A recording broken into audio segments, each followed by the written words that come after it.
Hello welcome back എല്ലാവർക്കും it's P എസിൻ്റെ മറ്റൊരു അധ്യായത്തിലേക്ക് സ്വാഗതം. ഇറ്റ്സ് പി എസ് മെയിനായിട്ട് ഫോക്കസ് ചെയ്യുന്നത് ഇലക്ട്രോണിക്സ് ആസ്പിറൻസിനെ ആണെങ്കിൽ പോലും നമ്മൾ ബാക്കിയുള്ള ട്രേഡ്സ് ആയിട്ട് ജോബ് അപ്ഡേറ്റ്സും മറ്റുള്ള കാര്യങ്ങളൊക്കെ അപ്ഡേറ്റ് ചെയ്യാറുണ്ട് കേട്ടോ. അപ്പോൾ നമ്മൾ ഇന്ന് സിവിൽ എഞ്ചിനീയറിംഗ് എക്സാമിന് അതായത് അസിസ്റ്റൻറ്റ് പ്രൊഫസർ എക്സാമിനേഷനെ കുറിച്ചുള്ള ഡീറ്റെയിൽ ആയിട്ടുള്ള കുറച്ച് കാര്യങ്ങൾ പറയാനായിട്ടാണ് വന്നത്. എല്ലാവരും ഇപ്പോൾ സിലബസൊക്കെ കണ്ടിട്ടുണ്ടാവുമെന്ന് വിചാരിക്കുന്നു. അപ്പോൾ നമ്മൾ ഈ അടുത്ത് ആദ്യമായിട്ട് അസിസ്റ്റൻറ്റ് പ്രൊഫസർ MTech ക്വാളിഫിക്കേഷൻ വെച്ച് നടത്തിയത് 2016 പരീക്ഷ. 2014 അതിൻ്റെ നോട്ടിഫിക്കേഷൻ വന്നത്.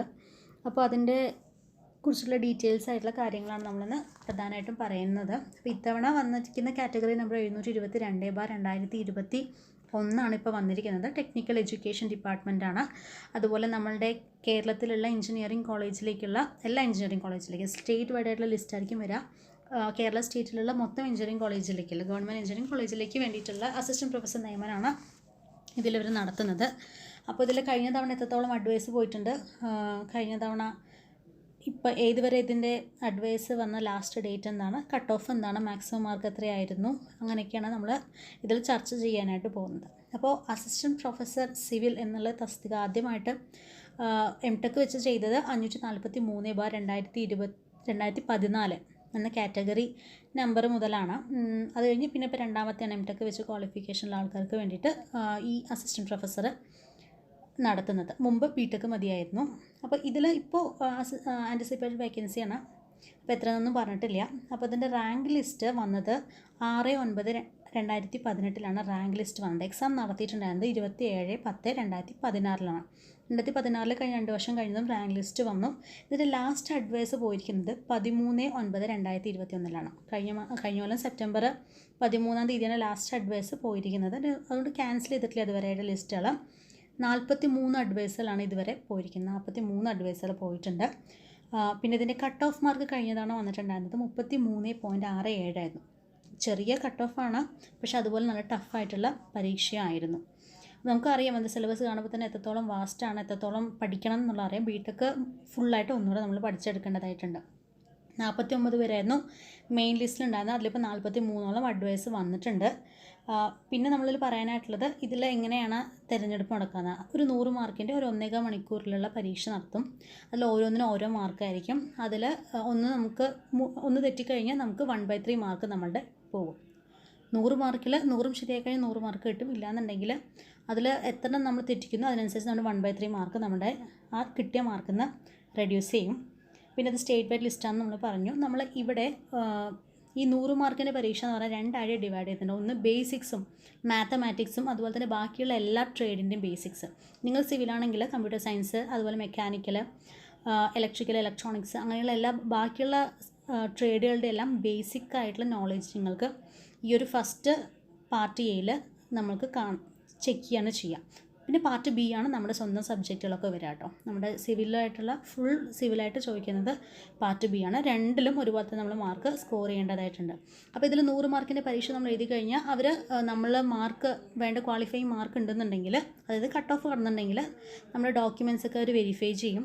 അത് കഴിഞ്ഞൊരു ഇൻ്റർവ്യൂ ഉണ്ടാകും. ഈ ഇൻ്റർവ്യൂവിന് ഒരു 20 മാർക്കായിരിക്കും ഉണ്ടാവുക. അപ്പോൾ OMR കഴിഞ്ഞ് ഇൻ്റർവ്യൂവും കഴിഞ്ഞ് MTechൻ്റെ മാർക്കും കൂടുതൽ വെയിറ്റേജ് എടുക്കും. അതിന് കൂടെ തന്നെ PhDയോ അതല്ലാതെ വേറെ ഹയർ ആയിട്ടുള്ള ക്വാളിഫിക്കേഷൻ ഉണ്ടെന്നുണ്ടെങ്കിൽ അതും കൂടെ എന്ത് ചെയ്യും, അതൊരു എക്സ്ട്രാ മാർക്കായിട്ട് കിട്ടും. എനിക്ക് തോന്നുന്നു PhDക്ക് 2 മാർക്ക് എന്തോ നമുക്ക് എക്സ്ട്രാ കിട്ടുമെന്ന് തോന്നുന്നു. അപ്പം നമുക്കറിയാം കേരള PSCയിൽ ഓരോ മാർക്കും ഇമ്പോർട്ടൻ്റ് ആണല്ലേ. നമ്മളുടെ ഒരു മാർക്ക് കൂടിക്കഴിഞ്ഞാൽ അത്ര റാങ്കിലുള്ള വ്യത്യാസം വരും. അപ്പോൾ അത്രത്തോളം നെഗറ്റീവ് കുറച്ചിട്ട് പരീക്ഷ എഴുതാൻ സാധിക്കുന്നു, അത്രത്തോളം നല്ലതാണ്.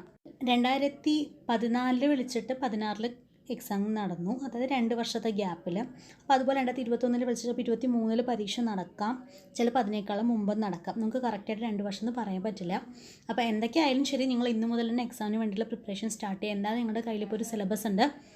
മുമ്പെന്ന് പറയുന്ന സമയത്ത് നമ്മൾ ഈ ടെക്നിക്കലിൻ്റെ കൂടെ തന്നെ ജനറൽ PSCയുടെ ടോപ്പിക്സൊക്കെ ഉണ്ടായിരുന്നു, റിനേസൻസും കാര്യങ്ങളൊക്കെ ഉണ്ടായിരുന്നു. ഇപ്പോൾ എന്ന് പറയുമ്പോൾ അങ്ങനെയില്ല, ഫുൾ നമ്മുടെ ടെക്നിക്കലാണ്. നമ്മുടെ ടെക്നിക്കലിൻ്റെ കൂടെ തന്നെ നമ്മൾ BTechൽ ഫസ്റ്റ് ഇയറിൽ നമ്മൾ എന്തൊക്കെ പഠിച്ചിട്ടുണ്ടോ ആ കാര്യങ്ങളെല്ലാം കൂടെ ഒന്നുകൂടെ പഠിച്ചെടുക്കണം. കുറച്ച് കാര്യമായിട്ട് ഇൻ ഡെപ്തിൽ തന്നെ പോകേണ്ട പോലെയുള്ള ടോപ്പിക്സാണ് അതിലുള്ളതെങ്കിൽ പോലും ഒന്ന് ബേസിക് അവയർനെസ് മാത്രം ഉണ്ടായാൽ മതി. കാരണം ഇതൊരു OMR എക്സാമാണ്, ഡീറ്റെയിൽ ആയിട്ട് നമുക്ക് പോകേണ്ട കാര്യമില്ല. പക്ഷേ എന്നാലും കാര്യം അറിഞ്ഞിരിക്കണം.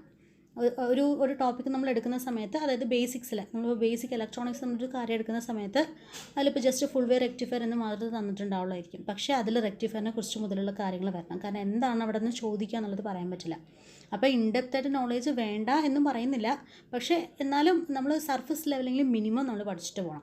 ഓക്കെ, കാരണം റെക്ടിഫയർ എന്താണെന്ന് അറിഞ്ഞാൽ ഫുൾ വേ റെക്ടിഫയറിനെ കുറിച്ച് നിങ്ങൾക്ക് മനസ്സിലാവുള്ളൂ. അതുകൊണ്ടാണ്. വേണമെങ്കിൽ ഫുൾ വേ റെക്ടിഫയർ മാത്രമായിട്ട് പഠിക്കാം, പക്ഷേ എന്താണ് റെക്ടിഫയർ, എങ്ങനെയാണത്, എന്താണ് അതിൻ്റെ യൂസ് എന്നൊക്കെ ഉള്ള കാര്യങ്ങൾ അറിയാണ്ട് നമുക്ക് ഒരിക്കലും ഫുൾ വേ റെക്ടിഫയർ എത്തിക്കഴിഞ്ഞാൽ നമുക്ക് കാര്യം മനസ്സിലാവില്ല. അപ്പോൾ അതുകൊണ്ട് കണക്റ്റഡ് ആയിട്ടുള്ള കാര്യങ്ങൾ പഠിച്ചെടുക്കാനായിട്ട് ശ്രദ്ധിക്കണം. കാരണം എല്ലാവരും ടെക്നിക്കൽ നിങ്ങളുടെ സിവിൽ നന്നായിട്ട് പഠിക്കും, ബാക്കിയുള്ള കാര്യങ്ങളൊക്കെയാണ് പഠിക്കാത്തൊരു ഉഴപ്പ് കാണിക്കുക അല്ലേ. അപ്പോൾ ആ ഭാഗത്ത് നമ്മൾ സ്കോർ ചെയ്ത് കഴിഞ്ഞാൽ നമുക്ക് അവിടെ മുന്നിലെത്താം. അപ്പോൾ അതുകൊണ്ടാണ് പറയുന്നത് നമ്മുടെ ടെക്നിക്കലിൻ്റെ കൂടെ തന്നെ നമ്മുടെ ബേസിക് ആയിട്ടുള്ള സബ്ജക്ട്സിന് ഇമ്പോർട്ടൻസ് കൊടുക്കണം. മാത്സ് ഇതുപോലെ തന്നെ ഇമ്പോർട്ടൻസ് കൊടുക്കണം. അതൊക്കെ ചെറിയ ചെറിയ മാർക്കൊക്കെ ആയിരിക്കും. ചിലപ്പോൾ ഓരോന്നും 3 മാർക്കോ 4 മാർക്കോ ഒക്കെ ആയിരിക്കും ഓരോന്നും ഉണ്ടാവുക. ഇപ്പോൾ മാത്സിനൊക്കെ കൂടുതൽ വെയിറ്റേജ് വരും. ഇപ്പോൾ 7-8 മാർക്കൊക്കെ വരാം. കഴിഞ്ഞ ലെക്ചറിന് 10 മാർക്കാണ് മാത്സ് ചോദിച്ചത്. അതുപോലെ ഇത്തവണ 10 മാർക്ക് ചോദിക്കുമോ എന്നൊന്നും നമുക്ക് പറയാൻ പറ്റില്ല. കഴിഞ്ഞ തവണ നിങ്ങളുടെ ക്വസ്റ്റ്യൻ പേപ്പർ വെച്ച് അനലൈസ് ചെയ്തിട്ട് ഓരോന്നും എത്ര മാർക്ക് അവർ ചോദിച്ചിട്ടുണ്ട് എന്നുള്ള കാര്യങ്ങൾ ആദ്യം നിങ്ങൾ നോട്ട് ചെയ്ത് വയ്ക്കുക. എന്നിട്ട് അതിനനുസരിച്ച് പഠിക്കുക. എന്തായാലും അതിനേക്കാൾ അപ്പുറമൊന്നും വെയിറ്റേജ് മാറാനുള്ള ചാൻസ് ഇല്ല. കാരണം ഈ അടുത്ത് തന്നെ ആയിരുന്നല്ലോ ആ പരീക്ഷ നടന്നിട്ടുണ്ടായിരുന്നത്. അപ്പോൾ അങ്ങനെയുള്ള കാര്യങ്ങളൊക്കെ ഒന്ന് ശ്രദ്ധിക്കാം. അപ്പോൾ നമ്മൾ ഈ ഒരു എക്സാമിന് ഇപ്പം മുതൽ പ്രിപ്പയർ ചെയ്ത് തുടങ്ങിയാലേ കാര്യമുള്ളൂ. നല്ല വാസ്റ്റായുള്ള സിലബസ് തന്നെ എല്ലാവരും നന്നായി പഠിക്കുന്നുണ്ട്. ഗേറ്റ് ലെവലുള്ള പ്രിപ്പറേഷൻസ് തന്നെയാണ് തീർച്ചയായിട്ടും വേണ്ടത്. കട്ട് ഓഫ് കുറവാണ്. അതുപോലെ നെഗറ്റീവ്സ് പരമാവധി കുറച്ച് കഴിഞ്ഞാൽ ആ ഒരു കട്ട് ഓഫ് നമുക്ക് ക്രോസ് ചെയ്യാനായിട്ടും പറ്റും. കട്ട് ഓഫ് കുറവാണെന്ന് പറഞ്ഞാൽ എപ്പോഴും കട്ട് ഓഫ് കുറവാവണം നമുക്ക് പറയാൻ പറ്റില്ല കേട്ടോ. അത് കൂടാനുള്ള സാധ്യതയുണ്ട്. കാരണം എല്ലാവരും നല്ല രീതിയിൽ തന്നെ പ്രിപ്പയർ ചെയ്ത് വരുന്നുണ്ട്. ഇപ്പോൾ എല്ലാവരും എക്സാമിന് വേണ്ടിയിട്ടൊക്കെ പ്രിപ്പയർ ചെയ്യുന്നുണ്ട്. ഇപ്പോൾ കോമ്പറ്റീഷൻ കൂടുതലാണ്. അപ്പോൾ അതുകൊണ്ടാണ് കട്ട് ഓഫ് കഴിഞ്ഞ 33 വന്നു എന്ന് വെച്ച് ഇത്തവണ 33 വരണമെന്നില്ല. കഴിഞ്ഞ മാക്സിമം മാർക്ക് 46.67 ആയിരുന്നു. എന്നിട്ട് ഇത്തവണ അങ്ങനെ ആവണമെന്നില്ല. അപ്പോൾ അതുകൊണ്ട് ആ ഒരു കാര്യമൊക്കെ മനസ്സിൽ വെച്ചുകൊണ്ട് ആവുന്ന അത്രയും നല്ല രീതിയിൽ പ്രിപ്പയർ ആയിട്ട് ശ്രദ്ധിക്കുക. ഇതിന് വേണ്ടിയിട്ട് തന്നെ ടൈം സ്പെൻഡ് ചെയ്യാൻ വേണ്ടി ശ്രദ്ധിക്കുക. മിനിമം ഒരു 3 മണിക്കൂറെങ്കിലും മിനിമം. ഇപ്പോൾ 3 മണിക്കൂർ എക്സാമിൻ്റെ ഡേറ്റൊക്കെ വരുമ്പോൾ കൂടുതൽ സമയം ഇതിന് വേണ്ടിയിട്ട് ചിലവഴിക്കാൻ വേണ്ടി ശ്രദ്ധിക്കുക. ഇപ്പോൾ വീഡിയോ ഇത്ര തന്നെയുള്ളൂ. നിങ്ങൾക്ക് വീഡിയോ യൂസ്ഫുൾ ആയെന്നുണ്ടെങ്കിൽ please like, share and subscribe. നിങ്ങളുടെ സുഹൃത്തുക്കൾക്കാണ് അത് യൂസ്ഫുൾ ആയി തോന്നുകയാണെന്നുണ്ടെങ്കിൽ അവർക്കൊന്ന് ഷെയർ ചെയ്ത് കൊടുക്കുക.